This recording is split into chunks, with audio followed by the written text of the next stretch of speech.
Uh, Hiroja Shive here with another Hiroja Stock Bubble. I'm actually updating the Bitcoin artwork. The Wired article popped up on Saturday, which was surprising to me.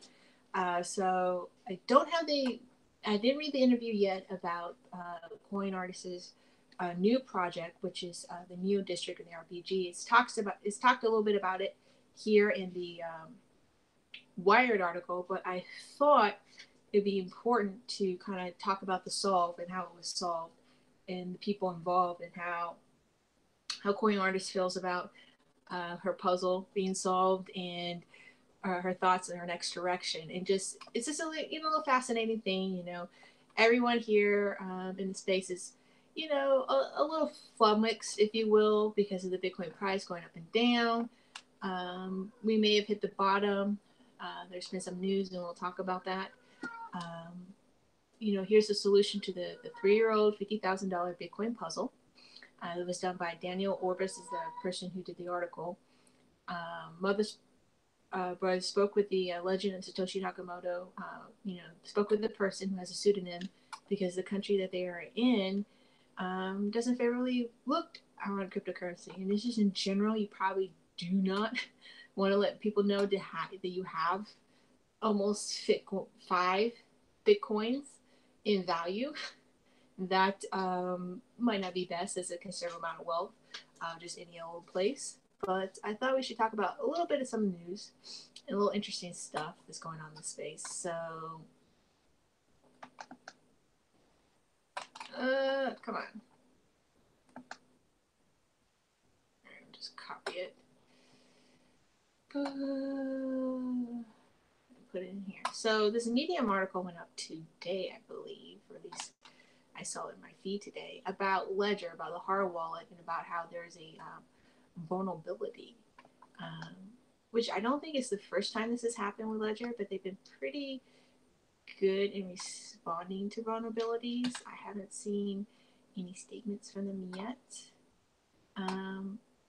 But I guess there's an attack vector that needs to be considered when using these hard wallets. And I'm a person that's more of a paper wallet kind of a gal. I have multiple paper wallets of the same, address at the different cryptocurrencies and stashed at different places. I felt that was the best method for me personally. But hard wallets is also another safe method, or at least is perceived as being a safe method. But it comes down to a lot of different factors. Given what has happened with the meltdown Spectre situation with Intel and AMD chips, or just chips in general out in the marketplace, that we are very reliant upon, in essence, third-party operators. You're reliant on whatever chip you use for your hardware wallet, the board, some of the different programs that you use, software writing that you use to create your programming. And not everything can be created from scratch, but I think this will entice or at least cause people to investigate more so into the different hard wallets or the different methodologies of manufacturing of different chips, which is already going on with Intel and AMD, and looking at the best way to kind of either open source all of this so that we can see everything from the very beginning, from conception, from, when talking about blockchain technology, people talk about, tracking things from the genesis all the way to it hits the market shelf. You see that for artwork. You're seeing that for goods and services. I know there's a UPS story that they are going to have a decentralized blockchain lockers where you can pay, in Bitcoin to open up a locker and get your packages. So decentralizing packages where they already have these drop-off points. If you're unfamiliar with UPS, where you either go to the UPS store or some other small store or even just a locker space. I think it's in, I don't know if it's Kinko's or the other like Copy or Office Mate or Office Depot or one of those copy place things where you can actually just go to a locker and open up and get your package from UPS, where you don't actually have to go physically to the store. It's going to be dropped off there.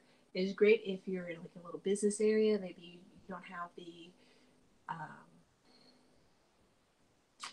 or even a remote location. You might not get the service out to your area, or it's just more convenient for you if you're a mobile person to pick it up from a locker box, or maybe you don't want packages delivered to your home because you don't want people to either, I think it's called what, porch pirates, stealing packages, or just being aware what type of business you have. It might be a lot of safety, security reasons, or just overall convenience. And now incorporating decentralized blockchain technology to have these lockers set up, and you pay in Bitcoin. I can see these much like if you go to a bus depot or basically bus depots. I don't see them in airline places where you have a locker where you can lock up your suitcase, your bags, or whatever. You see that all the time in the movies. And I always laugh because those lockers do get cleaned out. Somebody always like opens up those lockers like either every 30 days or 90 days or 120 days, and either cleans them out if they've been there for X amount of time, because you're only supposed to have stuff in there for a brief short period of time. It's not supposed to be for long-term storage. But you see those type of lockers all over the place in bus transportation systems. So I can see this where it's like right outside your grocery store or inside the grocery store, in a mall someplace, down in the commercial space of your office building, where you just walk in kind of like a P.O. box and just get your packages and stuff like that. And I wonder if UPS will open that up to other mail carriers, maybe obviously for a fee of some sort, whether it be on the customer end or the transportation end. Those mail carriers where you could place packages and get, from the postal service or from FedEx, or a decentralized transportation postal service that doesn't go through the extra scrutiny, if you will, that is required by law for transportation of packages across, at least in the States anyways. I'm sure it's pretty global, but in the States they're pretty strict. So there's that.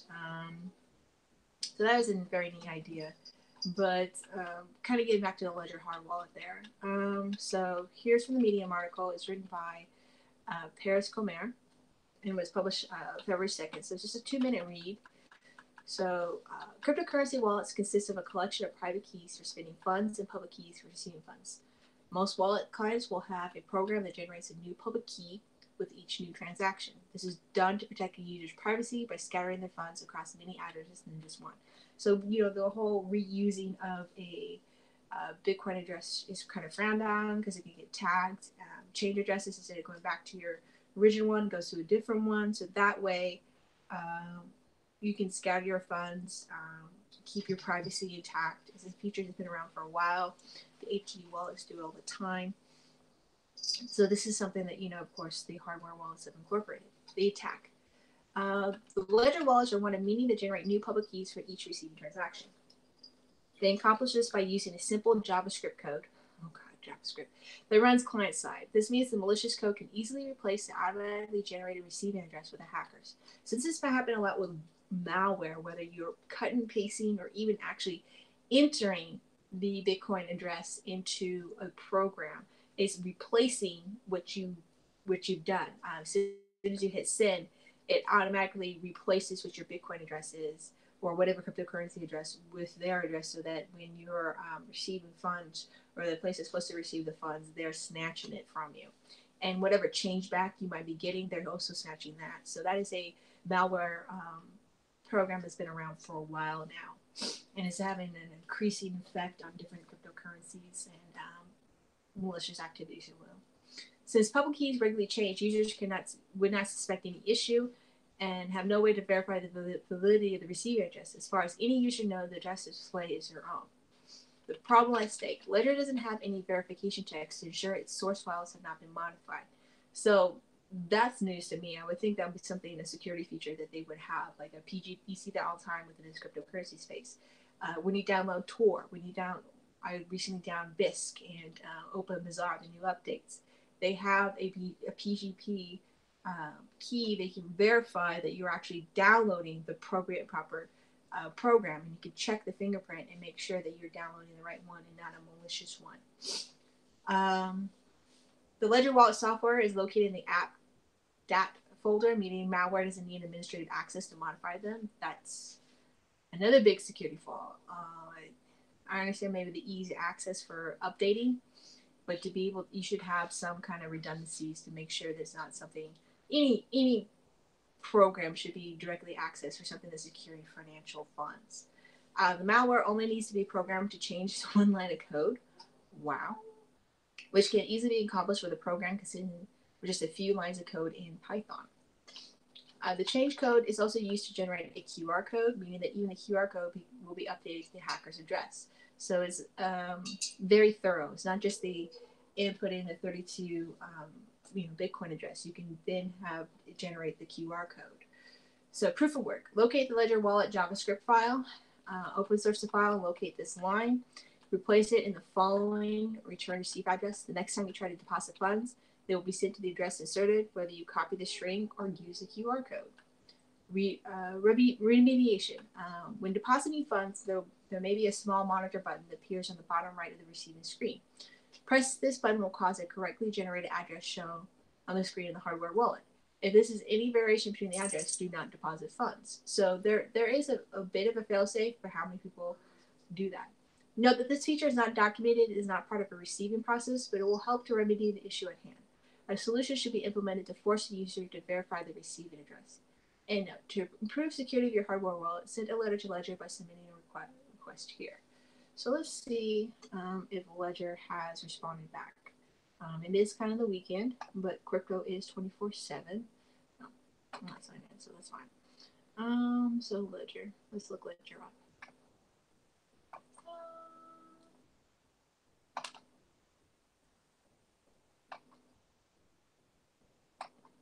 Oh, I wonder if I'm not sharing with everybody. Oh, I might not be sharing with everybody. Hold on.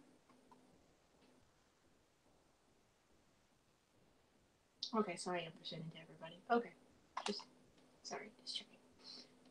Ledger. Ledger NOS, let's go with that. I know they have a blog.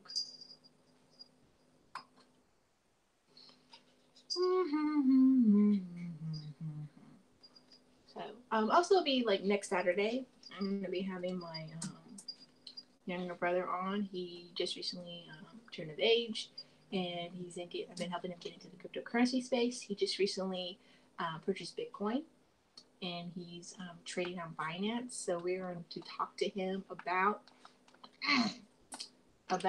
his experience, his journey, if you will, into the cryptocurrency space, what his experience is with Binance, with trading in general, of using the Bitcoin, and he used a Bitcoin ATM to get his Bitcoin, how that went down, and his overall general thoughts and feelings. So that's going to be next Saturday. Support. Wait. Alright, so it's getting all kinds of wonky here. Let's see if we try this Ledger blog. I know they have a blog for their announcements.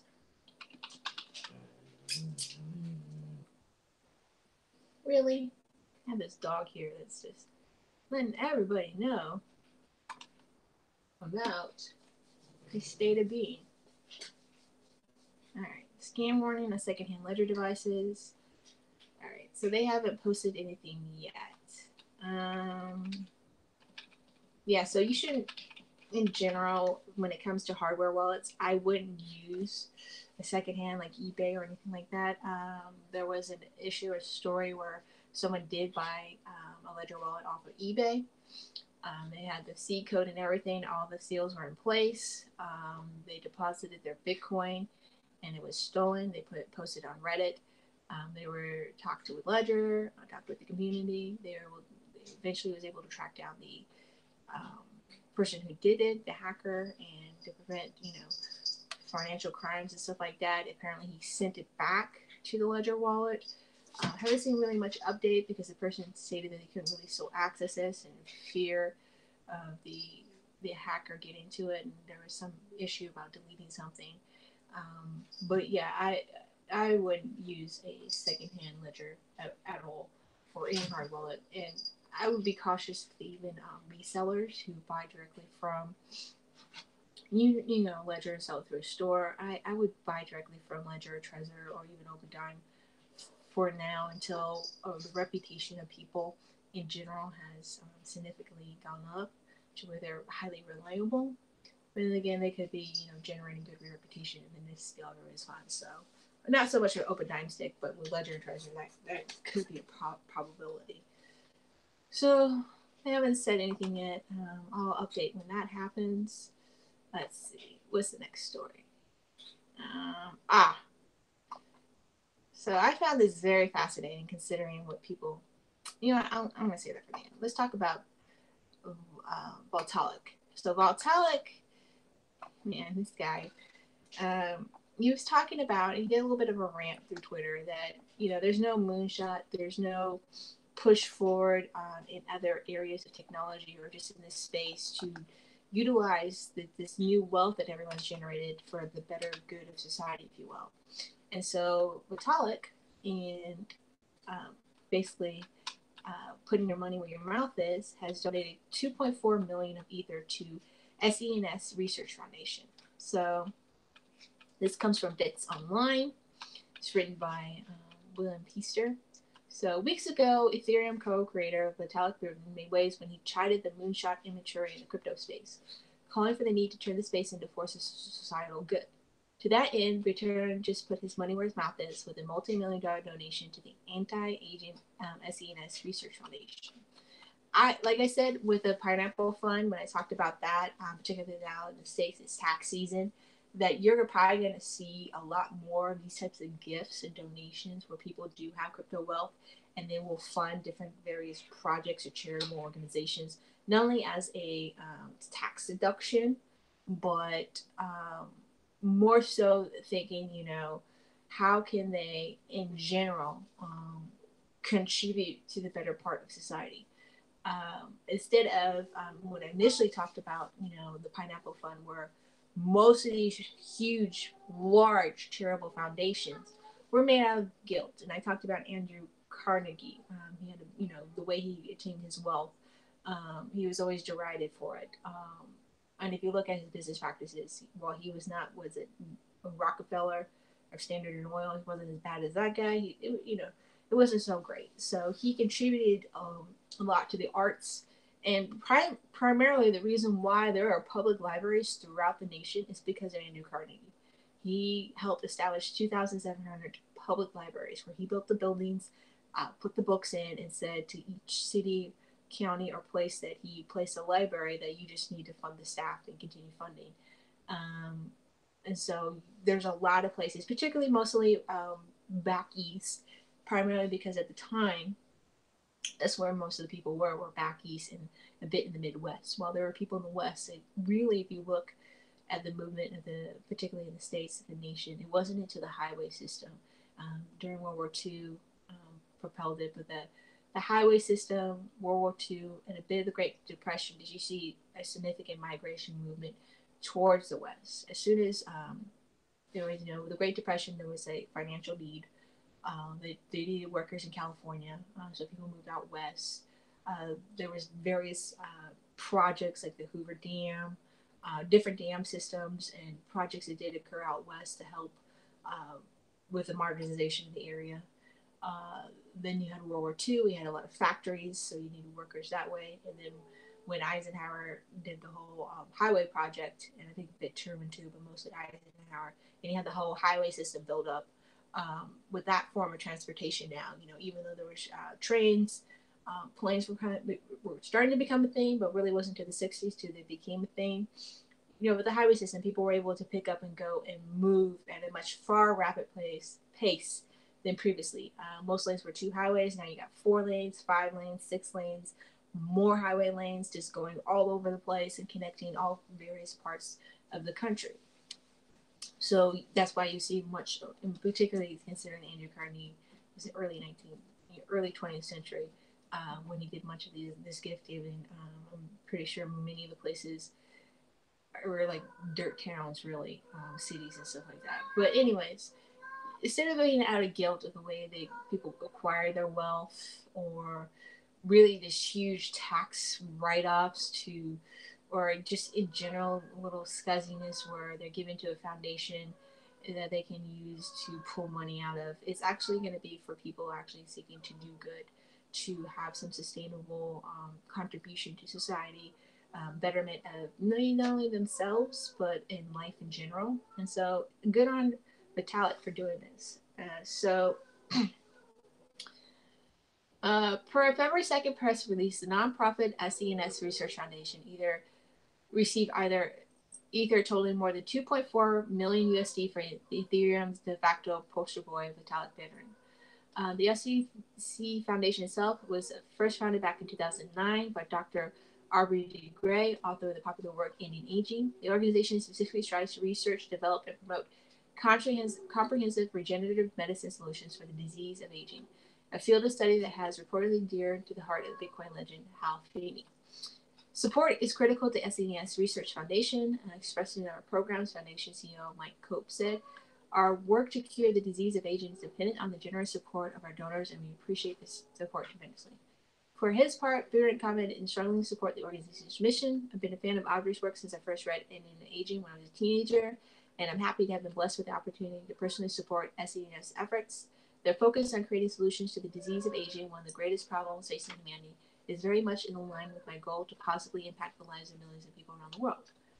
So, while this is not the NCS first crypto donation, the Pineapple Fund donated 1 million USD in Bitcoin to the nonprofit. Now, if the price of Bitcoin Ether do actually moonshot over the next few decades, perhaps humanity's chance of extensional longevity will moonshot, in kind of thanks to SNES research ability. So, you have that bit of good news, if you will. All right. And then I already talked about the UPS story. So let's talk about this very funny story that popped up through Reddit. This is something that's talked about quite a bit in the cryptocurrency space, pretty much since the very beginning. And considering the origins of the space having, some very hard libertarian, that was still up. Put that.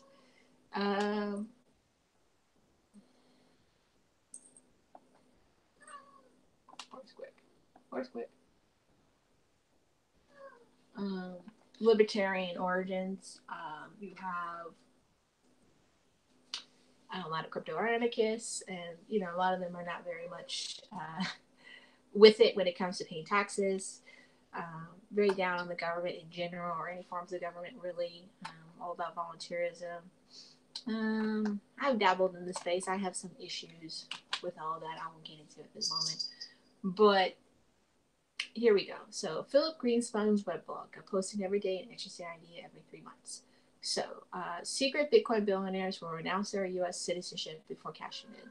Kind of also talked about this when we talked about the time traveler story on Hiroshi's Thought Bubble on that channel, where I talked about it was Reddit post that came around like 2014, and it was like this time traveler that came back from the year 2025 telling people to stop doing what they're doing, and that cryptocurrency so radically changed the world that you have this very small elitist system, and they lived in these citadels, and they didn't have any friends or family, and cryptocurrency was just like causing inflation, and not the best of scenario. There's terrorists and people that were going to use subs to nuke the world. It was a fun read. They'll have a link of it at the end of this video. But anyways, Bitcoin is volatile, but traveling back in time to 2010 to buy Bitcoin instead of going to medical school is still a great career plan. And there's a helpful calculator. Let's click on the calculator. So the question today is whether we can expect our least deserving rich folks to start the U.S. Least deserving. That's heavily biased here. So the typical rich bastard with unrealized capital gains can't renounce U.S. citizenship, move to a tax-free jurisdiction, and then cash in tax-free. Roger Ver did this, but he did this before the real huge peak of Bitcoin as it is now. I still think he had to pay an exit tax, and I think he still has to pay some taxes still to the U.S., but yeah, there's an exit tax if you just want to leave the U.S. The U.S. charges an exit tax for anyone trying to flee. Also, the U.S. can disregard the renounced nation and continue to try to collect taxes if it deems the citizens renounce it to be insincere. So if you didn't want to pay taxes or something like that, they consider that to be insincere.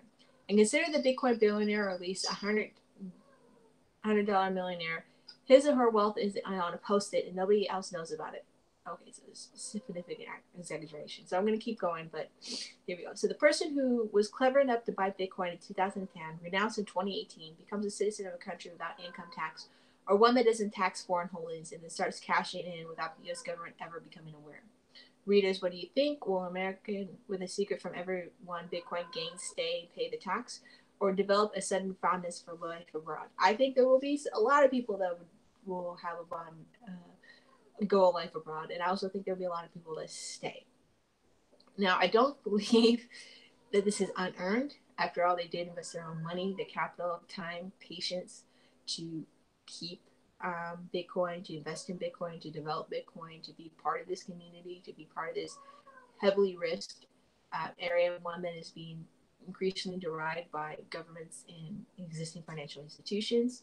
So they took that significant risk, had that vision, if you will, or threw the roll of the dice, or however you want to think of it. They did that. I don't think it's unearned. There could easily be billionaires. We already have some with the Wojcicki twins, and I'm sure there's more out there that we're completely unaware of. Could they exit and not let anyone know about their Bitcoin? Absolutely. You can exit and enter the country all the time. If you have $10,000 more in cash when leaving the U.S., you have to report that. They started doing that with even debit cards or access to your account in some cases for certain countries. So people do that all the time with their with the word seed, whether it be the 12-word phrase or the 24-word phrase seed, and can easily enter and exit the country. How can you guard against that? When it comes to taxes, they say this all the time, and I'm going to talk about two-bit idiots last couple posts about the state of the cryptocurrency space. He's a little bit pessimistic, but he also has some very, very bright ideas.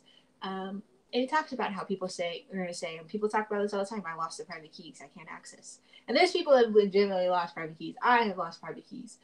People have dumped their hard drives, their computer crashes. So how, again, how can the government demonstrate or prove that person has access to the funds, particularly the funds, if they're even able to trace the Bitcoin address to that individual, has not moved at all. And there's not only that, but there's different various projects that have burned Bitcoin. I think Counterparty, I remember participating in the Doge Party where they burnt those Dogecoins in order to create that particular project. And there's been other projects that have done so as well. They've locked up Bitcoin or burnt it. You can't get to it. No one has access to the private keys. What then? What about stolen or hacked Bitcoin? So there's a lot of issues. But in general, even with blockchain spies, Coinbase reporting on everybody, Bitfury with their blockchain program spy thing that they plan on doing, and I have a link to Block Digest. They did a short episode called zkSNACKS or zkSNACKS, where they talked about Bitfury and about their plan for a blockchain spy program and their cooperation with law enforcement and governments in general. But people still use VPNs. People still have stuff in paper wallets. Open Dimestick is a very popular hardware wallet. Now that there's Lightning Network, there's a possibility that you can have Bitcoins through there. There's avenues and ways where people can disguise their stuff. Going to Bitcoin, they're going to Monero, they're going back into Bitcoin. Might be a way to obfuscate, mixing. What's it called? Confidential transactions is an option that people are seeking to perform or put on Bitcoin if they reach its consensus. I'm not sure about that. I guess I'll talk about that in another video about how maybe privacy may never come to Bitcoin. And that's both a good and a bad thing. But, it's so elitist, so snarky. definitely somebody that is not all that great. Bitcoin Bobbers put down here. This is kind of old news. Bitcoin celebrity owner of Bitcoin.com. Roger Ver did this back in 2014 when the Bitcoin price cost 1K. Roger self-reported owning over 300K BTC back in 2011. It was an open secret that doing so let him avoid U.S. gain taxes. So open that he actually set up a site to sell people the service of helping them buy a passport elsewhere for exactly that purpose. It got taken down after he had trouble re-entering the U.S. It seemed to work out really well for him, so you expect that many have followed in his footsteps. Some people might or will not. To the people say Bitcoin will end soon, not very likely. This is a $250 billion investment in Bitcoin alone. Cryptocurrency as a whole are nearly $1 trillion mark. The Feds are increasingly by door down on the money laundering and financial gimmicks for tax evasion. The crypto anarchists believe they have the magic bullet to cripple government monetary power. I'm betting the Feds will win. So we'll see. This is going to come ahead soon rather than later. I would say within the next couple of years. This year will be the first year for that. But yeah, did not know 300K was that much. And let's look at the calculator. So if you started the medical school in the year 2010, tuition you paid, I have no idea, no the medium age, so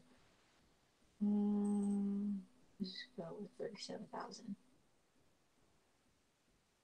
You instead would have purchased 666,000 Bitcoin worth $5 billion. Whew! With the current price as $8,899 as of February 2nd. So let's go at 30K. I know Roger Vera said he has sold some of his Bitcoin. And plus he has a Bitcoin Cash, which we'll talk about with the Bitcoin artist thing. So Bitcoin price to USD. So it's up to 9,100. So 300K, that is 2, that's almost $2 billion. Jesus. And even, let's say he sold half of that. That's still $1 billion.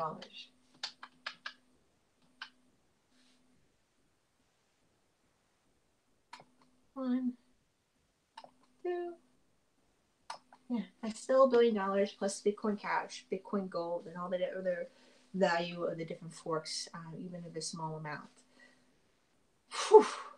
Yeah, he keeps calling himself a self-made millionaire. He's a billionaire. Anyways, there's that. But again, he took the risk, he took the gamble, he invested, he created businesses. Even with the whole Bitcoin Cash thing, you can't say it was unearned. You just can't. You really can't. All right, so there's that. And this other story that kind of relates the whole tax thing. Copy. Okay.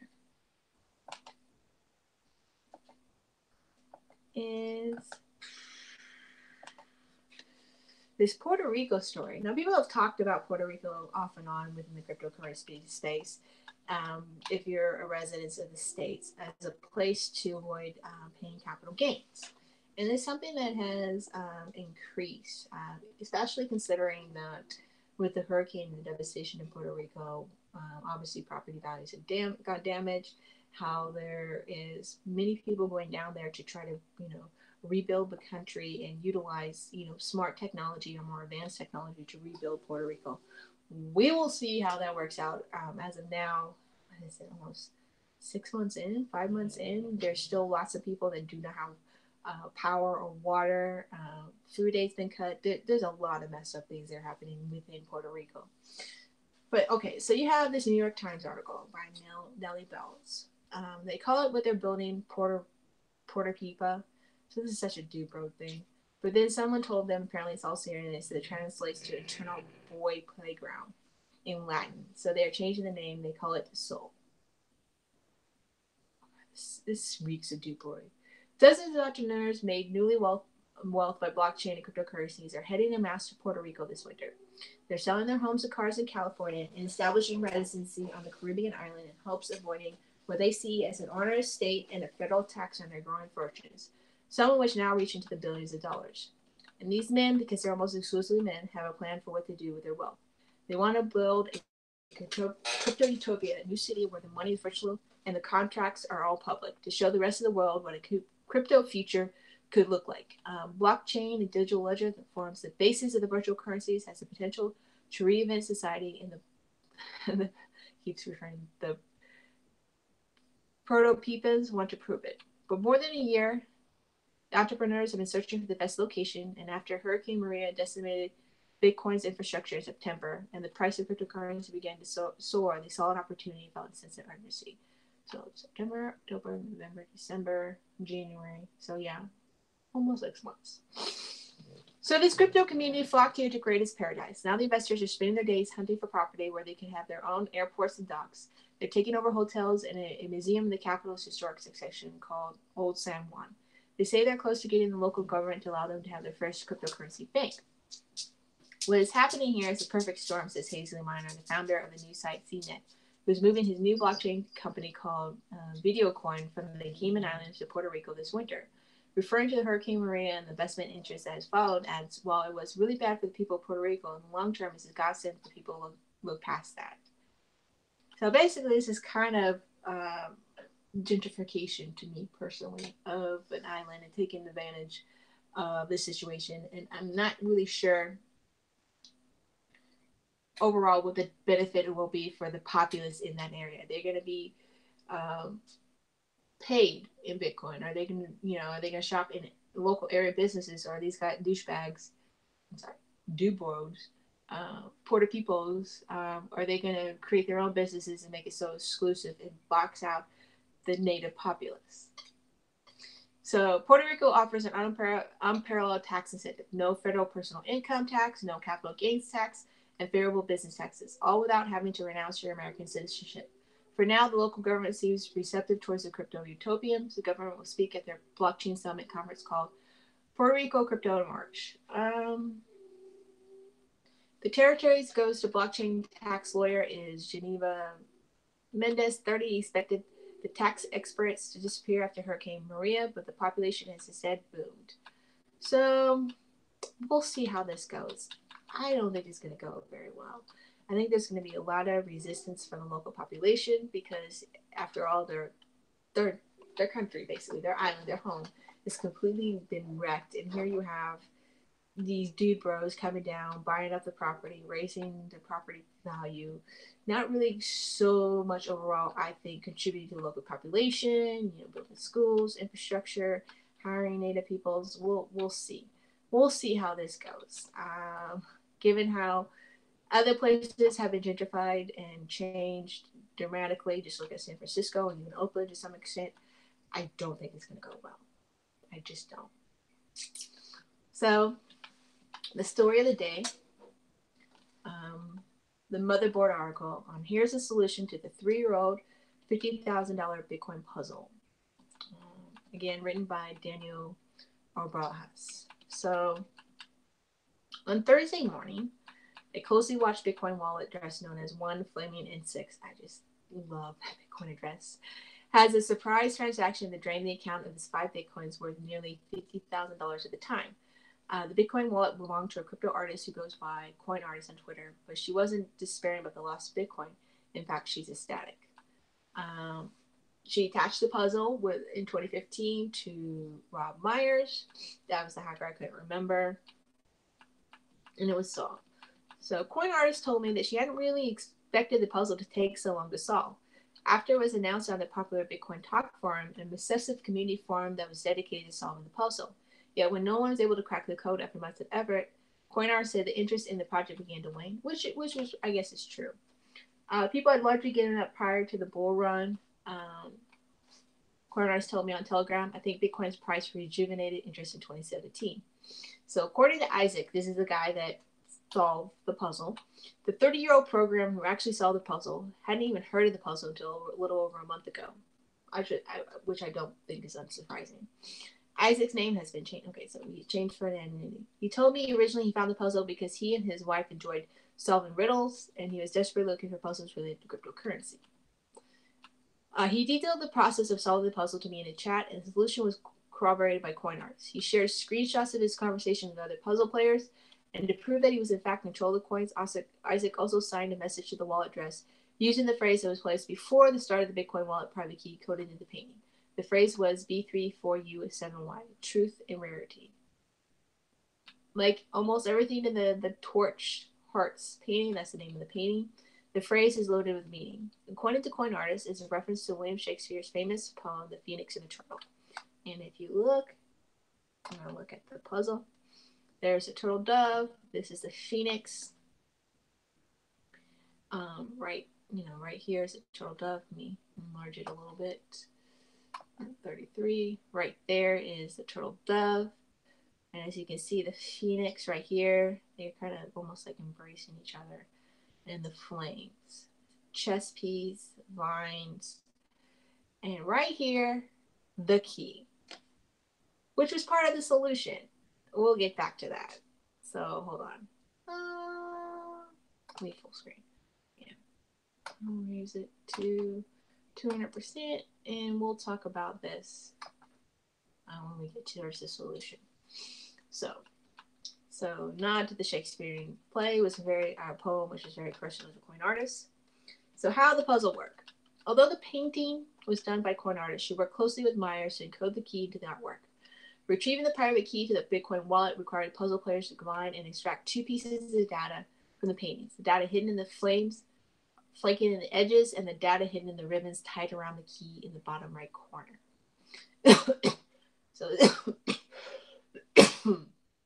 Sorry. So the 6 ribbons tied around the key in the painting correspond to 6-bit cipher that acts as a little key to the rest of the puzzle. There are 2 types of ribbons tied around the key, short ribbons and long ribbons, and each type corresponds to a bit value. Short ribbons are 0 and long ribbons are 1. See, I would never consider that, which means the cipher hidden in the key has a value of 0111010. So let's look at this. So here is the key. And I guess these are the other ribbons, the long ones. And even the colors, the blue and the yellow, all have a corresponding number meaning. And then here are the ribbons, a short one, a long one, a long one, a short one, a long one, and another short one. And the flames here are the flames that they were talking about right here that also have meaning. Right here where my arrow is have meaning, and then you have these long ribbons right here with the blue and yellow, and right here the key. So let's zoom out of here, leave it full screen, go back to 100. Like many people, and it's talked about in this article, I thought the chessboard right here, black and white and a little bit of blue here that's made into the phoenix, would have some type of meaning. And then you have like right here, which are very similar to QR codes. And these are the flames as well. Flames all along the edge. And the colors all have meaning. So you have flames here. These are flames as well. All this has meaning. So I remember at Coin Artist showed me some of the discussions about the puzzle, and people were really interested in the chessboard. Myers told me in the Telegram chat. They were looking for a binary pattern, but the people seemed to be very interested in everything except the key, and it was literally the key. Mind-boggling, something as simple as that. Next, it was time for Coin Artist and Myers to encode the private key to the Bitcoin wallet in the flames. They started with the private key to the Bitcoin wallet, which was encoded in a wallet import format of a 52-character string consisting of numbers and letters encoded in the base 58.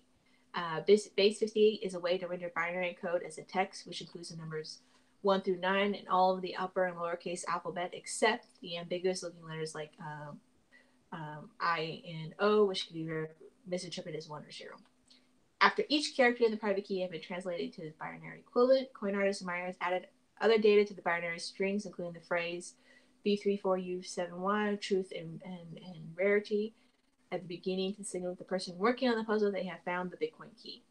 The total string consists of 76 total characters rendered at 608 bits, 608 bits, and the binary string was then divided up to 6-bit chunks. And then each of these, this is like so detailed. Each of these 6-bit chunks were then subject to an XOR operation, short for exclusive OR. And the operation basically took two inputs in the binary and compared the values of the bits in the string, and then produced a new string based on the comparison of the bits. If the inputs bits match, say each string starts with 1, then the output is 0. If the input bits don't match, say if one string is with 1 and the other with 0, then the output is 1. So example, if two inputs are 0110 and 0101, the output would be 0011. In the case of the puzzle, the input bits consist, okay, so let's each bit. So the flames of each characteristics group would be represented with a bit. So short is 0 or tall is 1. Red is 0 or yellow is 1. The border narrow 0 or wide 1. The purple 0 or green 1 and 2 in that order. So for example, a 4-bit chunk with a value of 001 would be short for 0. The yellow border 1, the wide border wide 1, purple interior 0, the flame in the painting. Once each flame's 4-bit value has been determined, these values are lined up with one big string. The flames are red starting in the inner left inside the painting border going clockwise. Then the outer flames are red in the counterclockwise direction. So going from here, you go clockwise and then counterclockwise. And then you have the ribbons, which are short and red. So according to the Isaac, he thought it was very reminiscent of Alice in Wonderland, thought it would be something to that. Didn't turn out to be the case. After failed attempts to interpret the flames as code, Isaac sought out CoinArtist's original post on Bitcoin Talk and began reading about possible hints and solutions that others had found. There he noticed a cryptic post from a user named Trin, who also in the Telegram group dedicated to solving the puzzle that Isaac belonged to. So he struck up a conversation with Trin, who shared some of his insights into the puzzle. When I spoke to Trin, short for Tyrannus, on Telegram, he said the big breakthrough occurred after CoinArtist released a high-resolution TIFF image of the puzzle in December. At that point, he realized the flames were each 4-bit string. The question was what to do with the information. Tyrannus had a hunch about XOR operation using the 6-bit cipher from the key being solved, but he was stuck on decoding the flames. So Isaac used this hint from Tyrannus clues, wrote a small program in Java, allowed him to XOR the 6-bit cipher and the binary string, including the flames. And according to Tyrannus, after he offered his clues to Isaac, he solved the puzzle in 20 minutes. So Isaac is a good puzzle solver, riddler, if you will, and clearly a good programmer. So Isaac puzzle is actually larger than 50,000 since Bitcoin wallet was created back in 2014. So that means he has Bitcoin Cash, which is right now around $5,000. Bitcoin Gold, probably less than 1,000. When all the other derivatives and drops that may be coming associated with that private, public key, private address that he has. And considering Bitcoin Cash has replay protection, his moving the Bitcoins don't affect the value of his, the Bitcoin Cash corresponding there. I'm not sure about the other ones. This is something Isaac himself forgotten until he was reminded to claim those other Bitcoins by the puzzle community. As a thank you for his insight that led to the puzzle solution, Isaac sent Tyrannus half of Bitcoin, told him he plans on holding the rest. So I would probably sell the Bitcoin Cash, honestly, or use it to spend or buy something and hold the Bitcoin. And all the other derivatives, if you will. Probably turn that into Bitcoin, considering Bitcoin's down a bit. As for CoinArtist, she says she's still making crypto art, but is getting out of the puzzle. Her most recent project is a collaboration with the creators of the video game Neo District. The price for discovering an Easter egg hidden in the game is 15 Ether, which is worth about $15,000.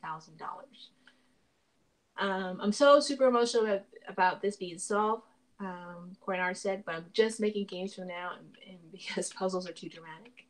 There's a lot of time and effort went into this space. Also, at the time that she put the 2014, she put the Bitcoin into the painting. That was half of her holdings. So that was a big risk on her part. And look how it's paid off. And not to mention that she never took the private keys. She never took the Bitcoin at all since the price run up. I mean, it shot up to 19, almost $20,000 depending on how much exchanges you were on. 5 Bitcoin, that's 100K. There's a lot to not do anything with in the belief in this project. So great shout outs to her as well as her collaborator. What is his name? I always keep forgetting his name. Rob Myers. I'll be following up on this game. I might even actually download it and play it myself. I don't think I'm going to find the Easter egg. I'm not that good of a gamer, but might be something fun to play. But also shout out to Isaac for the solve and Jonardus for his ability to find and figure this out. And he got a half a Bitcoin out of this. So good on them.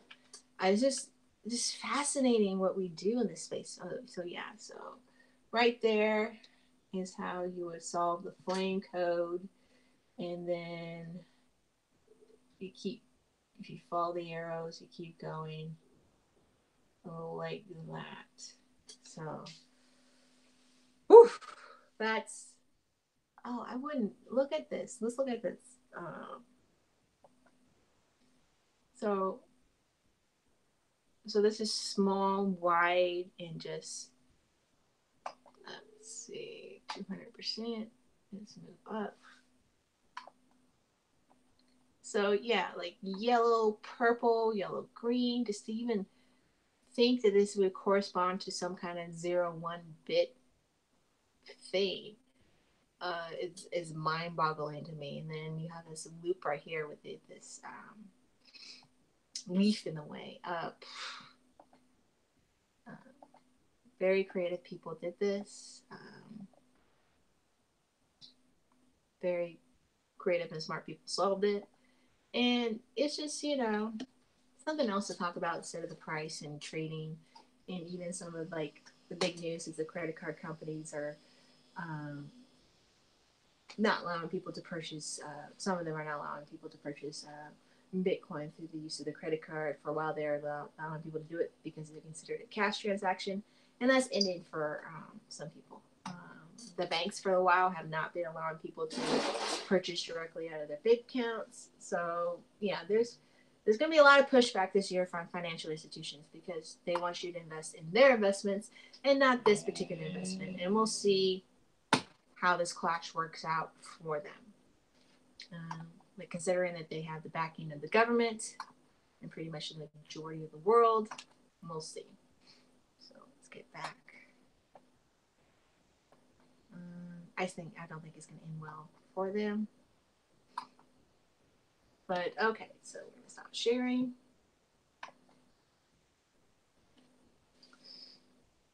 So yeah, that is, my talk. I hope you enjoyed the little chat here. I just, it's a fun story. I'm glad that the puzzle has been solved. I'm glad that Isaac and Trinus, they got their Bitcoin. Happy for Coin Artists. There's some publicity on her end for the Neo District. Like I said, I'm going to follow up on the game, download it as soon as it becomes available. I'm not going to find the Easter egg, but I think it will bring, considering like maybe a lot of people will get into that. They're just gamers and they realize that there's actually a real prize instead of some like microtransactions that they have to pay for, or actual, which is something that's talked about in the cryptocurrency space in general, about people getting skins and in-game content. For a while there, like especially in the early aughts, you were able to trade this kind of quite freely and get real money for it. And then there was like a clamp down, I think, because of what happened in Second Life with the crash of the Libor bank. Some of that has been cracked down. Terms and conditions of the game manufacturers prohibit that. They will shut down your account, block you out of coming and playing the game, considering that most of these games have to require you to be online to play them. They're multiplayers, or just be online to actually play the game. You can't just play it on your console. That can hinder a lot of gamers' activities. Um, so yeah, then there's a whole CS:GO controversy with those the gambling there and kids wrecking their credit or wrecking their parents' credit trying to chase and get in these skins and stuff like that. Um, so this is a way where people, if they earn like that magical sword or they earn that car or they earn that rare in-game item, that they can get some money for that. And that's something that a number of different companies are trying to solve. And here is a different approach where there's just ether built into the game, an Easter egg. There's a few companies that did this kind of something similar where you can transact with, a crypto coin in for buying in goods and services or earning for the points or trading out the points. I haven't seen any big, viral or mass adoptive usage of that, but we'll see. Maybe this will be the beginning. Maybe this is a much easier and more simple way of getting people into the cryptocurrency space that are gamers and showing how crypto and gaming can work together and have a symbiotic relationship, if you will, or benefit each other, as far as commerce goes. So that's it. Thank you for listening. Like, share, and subscribe. I'm Roja Shai. This is Roja's Hot Bubble. And until next time, to the moon.